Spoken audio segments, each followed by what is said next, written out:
Hello, race fans. Welcome to another edition of Raceface Drive in 5 here on raceface.tv. As always, Jacob Seelman on the hosting chair, and Michael King Jr. is back with us with a lot to talk about because it is opening weekend for you on the dirt side this weekend. I feel like you've been on pins and needles since you got done with the Dome in December of, okay, we decided we're going to attempt to do the comp cam schedule. We're going to see what happens. Now it's here. And to make matters better, it's at a track that you've traditionally run halfway decent at in Boot Hill Raceway Park. So I imagine this is okay, let's go. I've waited long enough for this kind of weekend, right? Yeah, we're ready, especially after practice last week. Car felt really good. Made a couple of mock runs just to see what we had. We tore the transmission at the Dome, so we wanted to line everything out, and we didn't want to show up to Boot Hill Thursday for practice and have to fix everything. So, 67 let us run a few laps last week. That was fun. I'm really looking forward to this weekend. It's going to be a good gauge of what we got. World Outlaw guys are showing up. I'm sure there will be more that are coming. All the comp cam guys will be there. So the guys that I'm going to be running with a lot this year will be there. So a good gauge of what we need to work on. For you, I know it's not necessarily a haunt, so to speak, for you, but you've turned enough laps at Boot Hill over the years. What is it about that place that you enjoy and that you think you can be successful with this weekend? I'm hoping that my luck there changes because I have a lot of really bad luck there. That is probably my worst racetrack as far as just for whatever reason, nothing ever seems to line up there. I have won a handful of races there, but lately it's been that bad luck streak. But I think this year is going to definitely turn that around. As far as we got into the Dome, and like I said, the car felt really good last weekend at 67. So they've put a ton of work into that racetrack. It's not even the same racetrack really as what I'm used to running on. Um, Bubba Jones and Rollo Pillington have really redone that track 180 from what it was when I started. So the facility's great, the track's great. I'm really looking forward to getting out there. I know you've talked about really wanting to test yourself against the competition this year, and you talk about it. I mean, the upper level comp cam guys are guys that do some touring shows. With this weekend not being a World of Outlaws sanctioned late model weekend, you've got some of the Outlaws coming in. Is this finally the time where Michael King gets to kind of, pull up your bootstraps and go, okay, if we're going to beat these guys and truly show what we've got, this is the weekend to do it? This is going to be a weekend you got to put them on the dash and you got to go. There's not going to be any give or take. Troutman's going to be there, Dotson will be there. I'm sure Dillard will be there. Bobby might show up, and then of course all the comp cam guys are strong in their own right. Like you said, a lot of those guys go with the World Outlaw stuff too. Um, you know, for as little time as we've gotten with this super motor and all the changes that come with that, having a strong top 10 run would be great. I'm really aiming towards the top 5 would be really where I want to be. But like I said, we haven't had a whole lot of laps to know what we've got. So this will be a good weekend to gauge everything.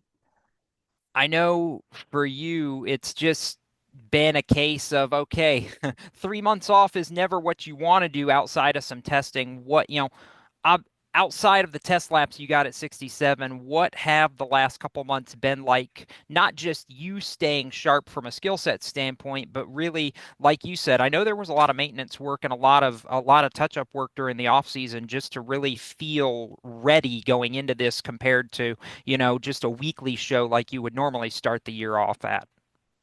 Well, especially in the off season, like you said, keeping yourself sharp. Lots of laps on iRacing.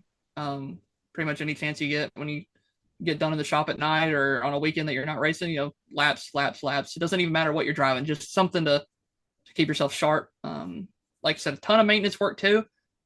Transmission, like we said, at the Dome blew out and had to get that repaired and fixed, and going over all the little bits and pieces, just to fine tune everything, make sure everything's set like it needs to be. You don't want to go out there and lose a drive shaft or have a wheel fall off, a bar break, anything like that.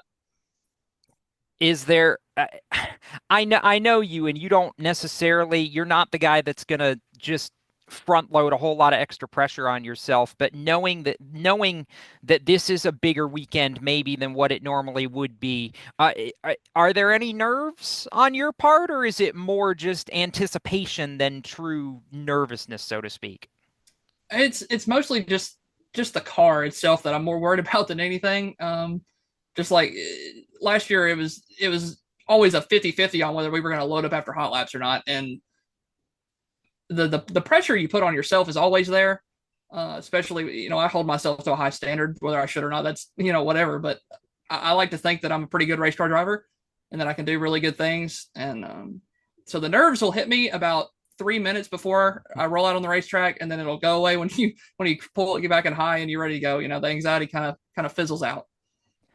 All right, so this weekend being a two-night show, I know it's 5 grand to win Friday night, 10 grand to win Saturday night. What does a bigger purse show like that, if you can go out and put together a good run like you want to, what does a bigger purse show like this, where Saturday night is, 700 to start minimum, do for you guys, compared to the kind of budget that you've been on in years past? I mean, these are game changer shows for you guys, I feel like. Making the show most of the time will pay what I'm used to winning. So that's a huge bonus. Even if you don't win these 10,000 to win shows, most of the time they're 1,000 to start, 500 to start. I go out and I win in the limited on a regular night. That's $500. You take the steel block somewhere, it's maybe $750,000 to win. So running 28th at a comp camp show, just throwing a random number out there, you'll make $500 regardless. And that makes a lot of a difference instead of winning a limited race and making 500, or finishing last in a limited race and making $50. It makes the trip there and back a lot easier. For sure. I know you're excited about it. We're excited for you. I also know that there's a lot of people and partners that are going into making this year and hope, potentially, it's early to say, points run, but, potentially making a full season with comp camps possible.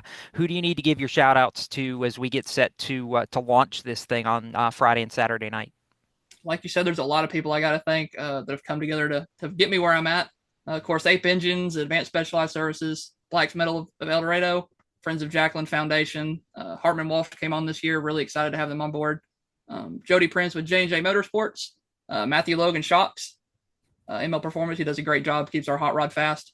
Next Level Designs, Paul Folio, of course, Race Face Brand Development, Stratosphere Design Studios, DJ Supe, Team 5, Team 48, Thrifty Liquor, and Thurman's Heat and Air. We appreciate y'all. Thank you. Absolutely. That's Michael King Jr. My name's Jacob Seelman. If you want, by the way, to tune in this weekend to Friday and Saturday night, the Ronnie Adams Memorial at Boot Hill, you can go to Raceon, that's RACEON.com, and sign up for a subscription to watch all the action from both nights. And hopefully, Michael King, watching you get a really strong run out of one or both nights of this deal. We're wishing you the best of luck. Thank you, Jacob. I appreciate it. We'll be back next time with another edition of Raceface Drive-In 5 here on raceface.tv. I'm Jacob Seelman. We'll see you when we see you.